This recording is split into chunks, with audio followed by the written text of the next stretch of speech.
এই মুহূর্তে পদ্মা মণ্ডল আমাদের সাথে টেলিফোন লাইনে রয়েছেন। পদ্মা মণ্ডল, লাগাতার আপনি বলে গেছেন শেখ শাহজাহান আপনার স্বামী এবং বাকি দুজন বিজেপি কর্মীকে মারার পেছনে ছিল।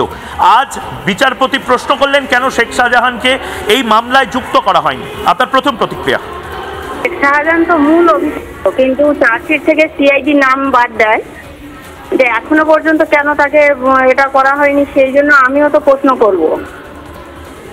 শেখ শাহজাহান মূল অভিযুক্ত, তাহলে শেখ শাহজাহানের নামটা বারে বারে কেন আড়াল করার চেষ্টা হচ্ছে? রাজ্য সরকারের পক্ষ থেকে বারবার শেখ শাহজাহানকে আড়াল করার চেষ্টা হচ্ছে। এখনো পর্যন্ত বিভিন্নভাবে সিবিআই তদন্তে নেমেছে, কেন্দ্রীয় এজেন্সিকে বিভ্রান্ত করার জন্য বারবার ভুল তথ্য সামনে নিয়ে আসা হচ্ছে। যেমন একটা সিআইডি উল্লেখ করেছে যে দেবদাস মণ্ডল এর যে নিখোঁজ আছে তার বাবা ওই দিন মারা গেছে।